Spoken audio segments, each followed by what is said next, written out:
Baiklah, hari ini kita belajar bab 1 yaitu hak asasi manusia yang tertulis dalam Mazmur 133, 1 Raja-Raja 21. Pengertian demokrasi dan HAM. Demokrasi adalah sistem pemerintahan di mana semua warga negara punya hak yang sama untuk ikut membuat keputusan, baik secara langsung atau melalui wakil. Dalam demokrasi, orang bebas menyampaikan pendapat dan ikut membuat hukum.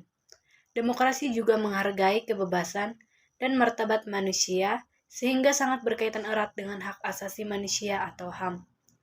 HAM atau hak asasi manusia adalah hak dasar yang dimiliki setiap orang sejak lahir, seperti hak untuk hidup yang tidak boleh diambil oleh siapapun. Sayangnya, masih banyak pelanggaran HAM, baik oleh individu maupun oleh negara. Hubungan antara demokrasi dan HAM sangat kuat. Hanya dalam pemerintahan yang demokratis, HAM bisa dijalankan dengan baik, dan HAM hanya bisa terlindungi jika negara menerapkan prinsip-prinsip demokrasi.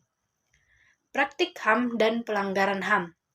Praktik HAM adalah tindakan yang menghargai dan melindungi hak-hak dasar setiap manusia, seperti hak untuk hidup, berpendapat, mendapatkan pendidikan, dan beragama. Contoh praktik HAM dalam kehidupan sehari-hari misalnya memberikan kesempatan belajar yang sama bagi semua siswa, menghargai pendapat orang lain, serta memperlakukan setiap orang secara adil tanpa memandang suku, agama, atau latar belakang. Sebaliknya, pelanggaran HAM adalah tindakan yang merampas atau mengabaikan hak seseorang. Pelanggaran ini bisa dilakukan oleh individu, kelompok, maupun negara. Contohnya, termasuk diskriminasi terhadap kelompok tertentu, kekerasan fisik atau verbal, melarang seseorang menjalankan ibadah, atau menyiksa tahanan. Praktik HAM menciptakan keadilan dan perdamaian, sedangkan pelanggaran HAM menimbulkan penderitaan dan ketidakadilan dalam masyarakat. Memahami demokrasi dan hak asasi manusia dalam Alkitab. Dalam Alkitab, kita memang tidak menemukan demokrasi dan hak asasi manusia seperti sekarang. Namun, ada ajaran yang menunjukkan pentingnya saling menghargai, seperti menghormati nyawa dan memperlakukan sesama dengan baik. Mazmur 133 menceritakan tentang masyarakat yang hidup rukun seperti saudara. Jika hidup rukun, orang-orang akan saling menghargai dan tidak saling menyakiti. Masyarakat seperti ini jarang punya masalah besar karena mereka menyelesaikan perbedaan dengan cara baik. Tuhan akan memberkati masyarakat yang hidup rukun seperti ini. Sementara itu, dalam 1 Raja-Raja 21, diceritakan bahwa raja dan istrinya menyalahgunakan kekuasaan untuk menindas rakyat dan mengambil hak orang lain. Ini adalah contoh pelanggaran keadilan. Raja melakukan hal ini karena ingin mendapatkan apa yang bukan miliknya. Pemimpin yang seperti itu tidak baik, karena tidak adil dan tidak peduli pada rakyatnya. Selanjutnya ada cakupan HAM. Hak asasi manusia adalah hak paling mendasar yang dimiliki oleh manusia dan tidak dapat diambil oleh orang lain, bahkan orang negara sekalipun. Hak untuk hidup adalah salah satu bentuk hak paling mendasar yang diberikan Tuhan pada manusia. Hak-hak asasi mencakup 1. Hak warga negara, yang mencakup hak untuk hidup dan merasa aman, untuk memiliki privasi, untuk berkeluarga, hak milik pribadi, menyatakan pendapat dengan bebas, memeluk dan melaksanakan agama atau kepercayaan, dan berkumpul dengan damai. 2. Hak-hak politik mencakup hak untuk berserikat, membentuk partai politik, ikut serta memilih dan dipilih dalam pemilihan umum, menduduki jabatan pemerintahan, dan sebagainya.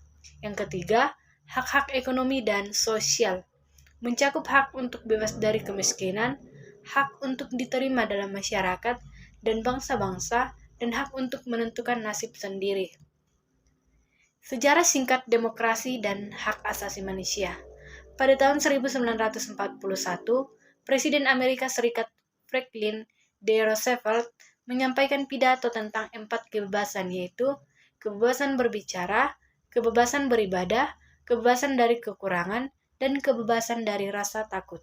Pidato ini disampaikan saat dunia menghadapi ancaman besar Perang Dunia Kedua. Perang tersebut menyebabkan banyak korban jiwa, kehancuran, dan pelanggaran HAM. termasuk pembantaian etnis Yahudi oleh Nazi. Karena pengalaman pahit itu, pada tahun 1948, negara-negara di dunia sepakat membuat Deklarasi Universal Hak Asasi Manusia atau DUHAM di bawah naungan PBB.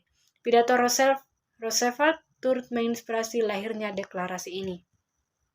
Demokrasi dan HAM di Indonesia. Bangsa Indonesia pernah mengalami penderitaan panjang akibat penjajahan yang merampas hak-hak dasar manusia. Kesadaran akan hak asasi manusia mulai tumbuh lewat organisasi seperti Budi Utomo yang memperjuangkan kebebasan bersuara dan berkumpul. Perjuangan kemerdekaan Indonesia juga dipengaruhi oleh perkembangan HAM di dunia. Setelah merdeka, nilai-nilai HAM tercermin dalam Pancasila dan dijamin dalam Undang-Undang Dasar 1945. Namun, dalam praktiknya, hak-hak rakyat belum sepenuhnya terpenuhi. Pada masa Orde Baru di bawah pemerintahan Soeharto, pemerintah mengaku menjalankan demokrasi Pancasila, tapi banyak terjadi pelanggaran HAM. Gerakan mahasiswa dan masyarakat sipil akhirnya memaksa Presiden Soeharto mundur pada 28 Mei 1998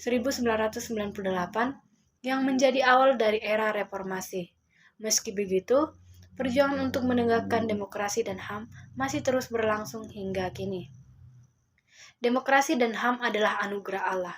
Demokrasi dan HAM adalah anugerah dari Allah karena setiap manusia diciptakan mulia dan memiliki hak untuk dihargai, dihormati, dan diperlakukan secara adil. Semua orang, tanpa memandang latar belakang, berhak untuk hidup damai, bebas menyampaikan pendapat, dan menjalani kehidupan sesuai kehendak Tuhan.